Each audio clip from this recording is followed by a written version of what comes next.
Salut à tous. 9 missiles balistiques iraniens, verrouillés, armés et ciblés, étaient pointés directement vers le centre névralgique du commandement central des États-Unis au Qatar. 9 armes placées en configuration prête au lancement, avec des solutions de ciblage vérifiées, déjà calculées, déjà chargées, déjà confirmées par des commandants de la force aérospatiale iranienne qui avaient passé 6 semaines à préparer exactement ce moment. Le propergol était chargé, les séquences de compte à rebours étaient programmées, les autorisations de lancement avaient traversé chaque échelon de la chaîne de commandement du corps des gardiens de la révolution islamique, jusqu'à son sommet. Tout était en place, puis pendant 72 heures qui ont secoué tous les gouvernements impliqués dans ce conflit, et au moins 3 qui ne l'étaient pas, l'ordre de lancement n'est jamais arrivé. Non pas parce que les missiles ont dysfonctionné, non pas parce que les forces américaines sont intervenues, non pas parce qu'une première frappe aérienne a éliminé les positions de lancement. Les 9 missiles sont toujours sur ces sites, ils restent pointés, les données de ciblage restent exactes. Et l'ordre que chaque stratège militaire, chaque professionnel du renseignement, chaque diplomate se débattant dans des communications par canaux indirects pendant ces 72 heures croyait inévitable, l'ordre qui aurait transformé ce conflit en quelque chose qu'aucune terminologie existante de la guerre ne pourrait décrire correctement, a été délibérément retenu par choix, pour des raisons que les gouvernements concernés n'ont pas expliquées publiquement et qu'ils n'expliqueront peu, être jamais publiquement.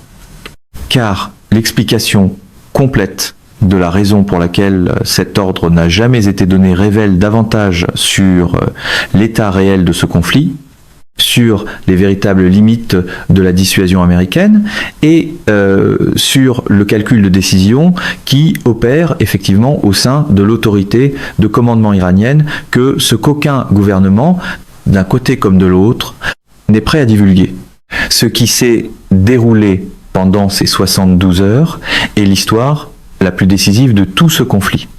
Pas la plus explosive, pas la plus spectaculaire visuellement, mais la plus décisive. Parce que c'est l'histoire du moment où tout a failli devenir permanent et irréversible. Et la raison pour laquelle cela ne s'est pas produit reconfigure tout ce qui a précédé et tout ce qui suivra. Pour comprendre les 9 missiles, il faut d'abord comprendre ce que représente réellement la cible. Un malentendu fondamental se répand dans la majeure partie de la couverture de cette situation au sujet de ce que signifie sur le plan opérationnel le quartier général du commandement central des États-Unis. Ce malentendu conduit la plupart des observateurs à sous-estimer fortement ce qui a failli disparaître. Le CENTCOM est le commandement combattant dont la zone de responsabilité couvre environ 20 et un pays à travers le Moyen-Orient, l'Asie centrale et certaines parties de l'Asie du Sud. C'est le commandement qui orchestre et dirige chaque opération militaire américaine sur l'ensemble de ce territoire. Lorsqu'un F-35 décolle d'Al-Dafra pour une mission de frappe contre un objectif iranien, le CENTCOM synchronise l'espace aérien, le soutien en ravitaillement en vol, la couverture de guerre électronique et la coordination avec les autres groupes de frappe simultanés. Lorsque un groupe aéronaval se repositionne en mer d'Arabie, le CENTCOM est l'autorité de commandement qui approuve et gère ce mouvement. Lorsque les renseignements recueillis par les systèmes satellitaires, les interceptions de signaux et les sources humaines sont assemblées en données de ciblage pour guider une frappe, cette analyse passe par l'architecture de renseignement combiné du CENTCOM avant même d'arriver à l'équipage chargé de l'exécuter. Le complexe du quartier général de la base aérienne d'Al-Udeid au Qatar abrite le centre des opérations aériennes combinées, qui est le poste de commandement opérationnel de chaque mission aérienne dans le théâtre. L'infrastructure de planification de mission du CAOC contient chaque dossier de ciblage actif, chaque route de vol, chaque cadre de planification des ravitailleurs, chaque protocole de coordination de l'espace aérien pour tout appareil opérant sous l'autorité du CENTCOM.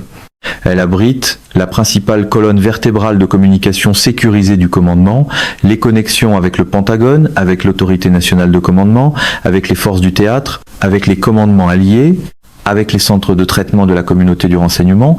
Elle abrite le commandement, le général 4 étoiles qui dirige le CENTCOM et l'état-major qui l'appuie, ainsi que l'appareil décisionnel qui transforme la politique nationale en action militaire dans une région couvrant 20 et un pays. Détruire le quartier général du CENTCOM ne supprime pas la capacité de l'armée américaine à combattre dans cette région. Cela détruit la capacité de l'armée américaine à coordonner son combat dans cette région. L'architecture de ciblage, l'infrastructure de communication, les systèmes de fusion du renseignement, l'autorité de commandement, le savoir institutionnel intégré dans l'état-major, qui ne peut pas être immédiatement reproduit ailleurs. Tout cela disparaît dans une frappe réussie.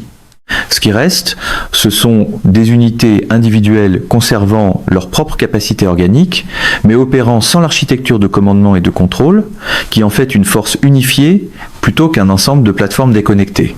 Un F-35 sans dossier de ciblage du CENTCOM est un appareil extraordinairement performant, mais sans destination précise.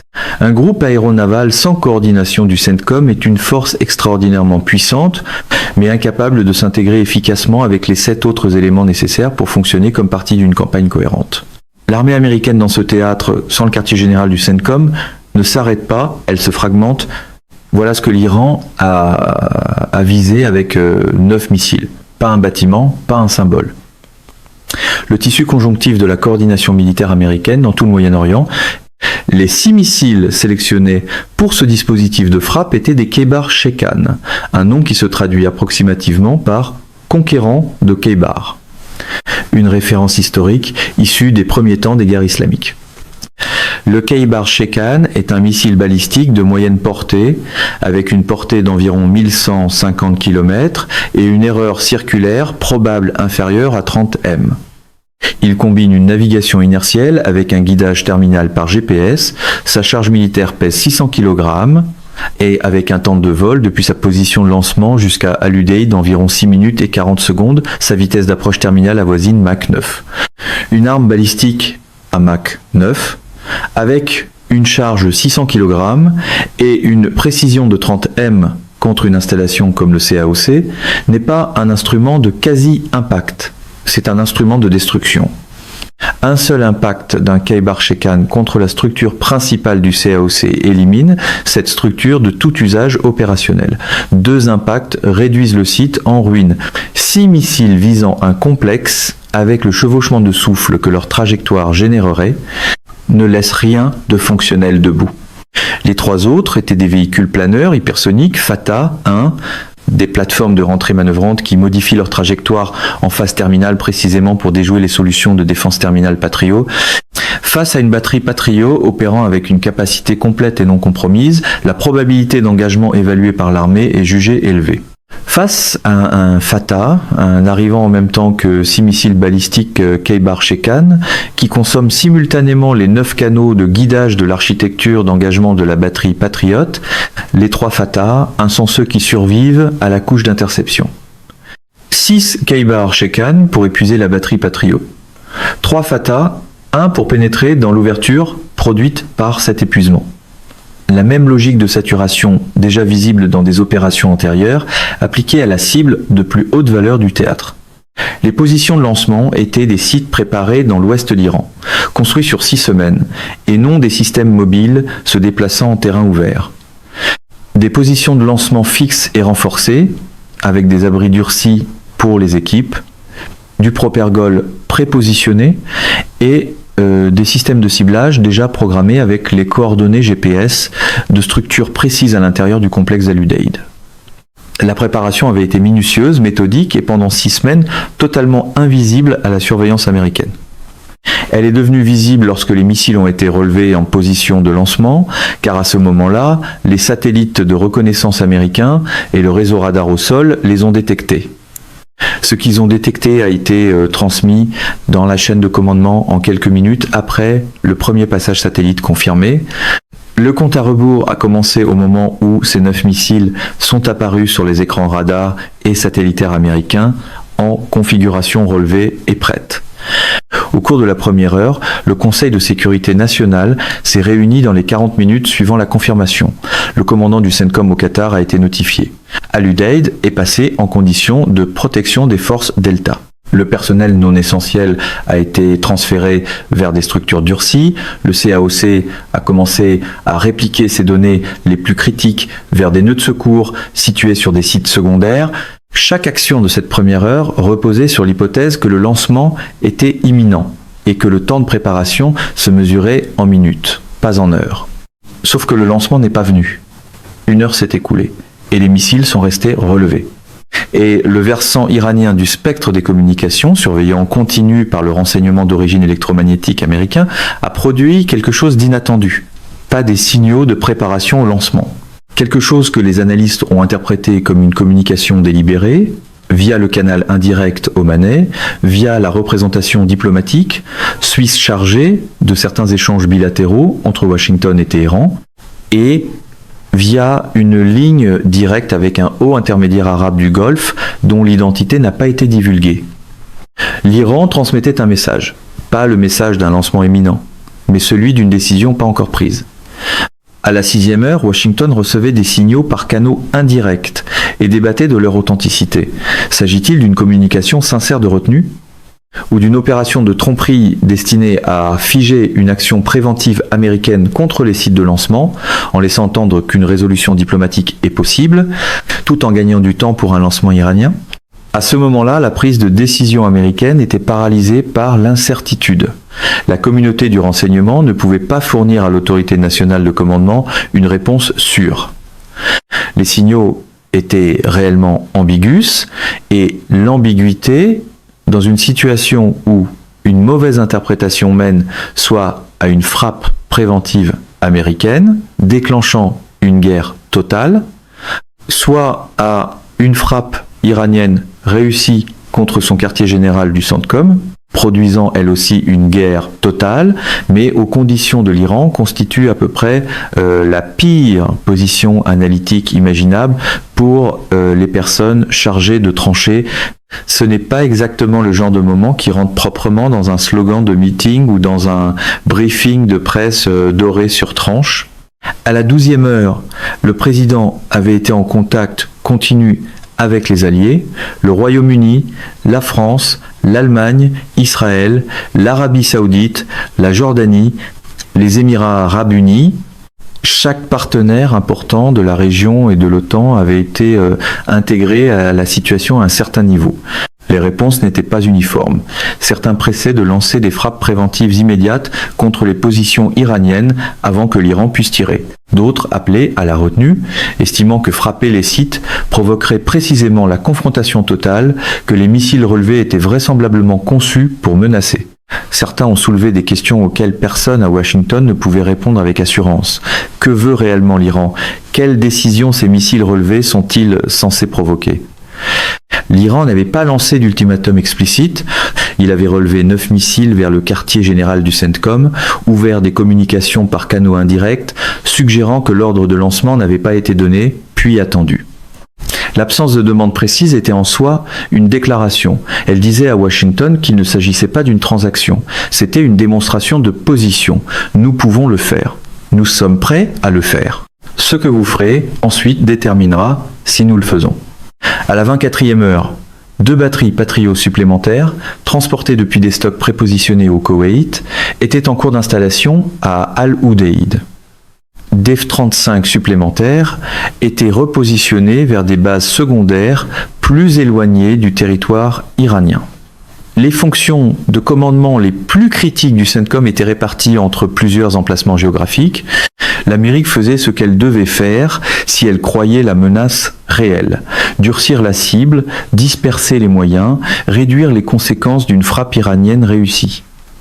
Du point de vue iranien, en observant les réponses américaines de protection des forces par ses propres moyens de surveillance, ces mouvements communiquaient quelque chose de précis. L'Amérique croyait que la menace était réelle et y répondait sérieusement, mais elle ne lançait pas de frappe préventive. À la 36e heure, les communications par canaux indirects avaient produit une image plus claire de ce que l'Iran communiquait, sinon exigé explicitement. Par l'intermédiaire omanais, un message est arrivé à Washington. C'était pas un ultimatum, mais quelque chose de proche d'une communication stratégique. L'Iran avait démontré à la fois la capacité et l'intention. La décision de ne pas tirer était une décision qui pouvait être réexaminée. Les conditions dans lesquelles elle le serait étaient liées à la trajectoire du conflit plus large. À la 48e heure, l'activité diplomatique la plus intense de tout le conflit fonctionnait simultanément sur tous les canaux. Le volume du trafic diplomatique à cette 48e heure était, selon les personnes qui surveillent ce type de choses, comparable aux moments les plus aigus de la crise des missiles de Cuba en 1962. Pas dans le contenu précis de ce qui était échangé, mais dans la densité brute des communications parallèles, toutes convergeant vers une seule question. Existe-t-il un chemin qui ne se termine pas avec 9 missiles en vol ? À la 72e heure, les missiles ont été abaissés, pas retirés des sites, pas transportés de nouveau vers le stockage, mais abaissés depuis leur configuration relevée et prête au tir vers une posture horizontale de stockage. Ils ne peuvent pas être lancés en quelques minutes depuis cette position, mais les solutions de ciblage restent chargées. Les autorisations de lancement restent actives dans le système. Les missiles restent pointés vers Al-Udeid et leur abaissement a été le signal que la phase aiguë de la crise de 72 heures était, pour le moment, passée.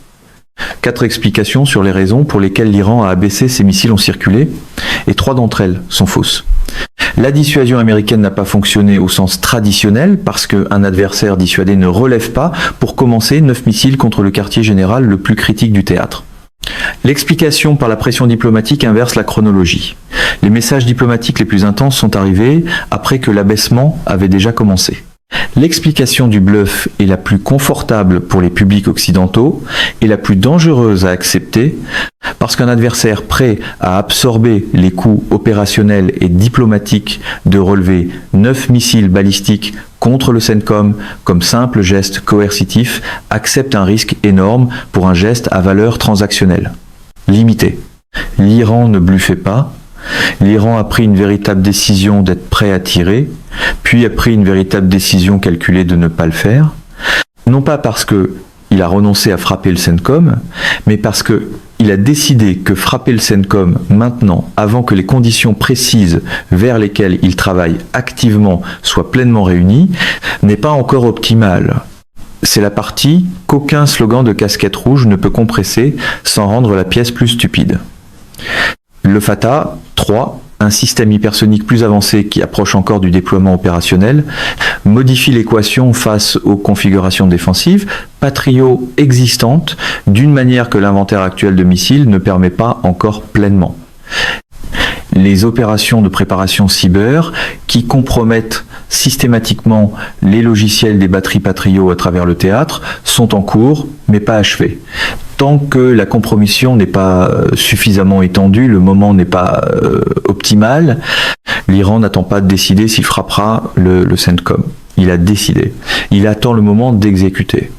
Et pendant ces 72 heures, il a aussi accompli quelque chose qu'aucune frappe militaire n'aurait pu produire. Il a mené une observation contrôlée, en conditions réelles, de la prise de décision stratégique américaine sous pression maximale. À quelle vitesse l'option préventive apparaît-elle dans les délibérations américaines lorsqu'un actif véritablement critique est menacé? Quels alliés soutiennent la préemption et lesquels conseillent la retenue? Quel est le délai entre la détection de la menace et la décision présidentielle à ce niveau de gravité? Quels canaux indirects l'Amérique cherche-t-elle d'abord à activer? Et quels intermédiaires produisent quel type de réponse américaine? Tout cela a été observé en temps réel. Tout cela alimente désormais l'architecture du prochain dilemme que l'Iran concevra. Le matériel militaire américain peut être modernisé, les logiciels américains peuvent être audités, les bases américaines peuvent être dispersées et durcies. Mais les dynamiques humaines et institutionnelles précises qui déterminent ce que fait l'Amérique au seuil de ses choix les plus lourds de conséquences ne peuvent pas être modernisées selon un calendrier d'acquisition. L'Iran a maintenant observé ces dynamiques de près, sous pression maximale, dans un environnement opérationnel réel. Les 9 missiles sont toujours sur leur site. Les solutions de ciblage sont toujours valides. L'ordre n'est jamais venu, mais l'ordre n'a jamais été annulé non plus. Et les conditions qui détermineront si il vient la prochaine fois sont façonnées en ce moment même, dans tous les domaines, par un adversaire qui a passé tout ce conflit à étudier précisément ce qu'il faut pour rendre cet ordre à la fois pensable et survivable.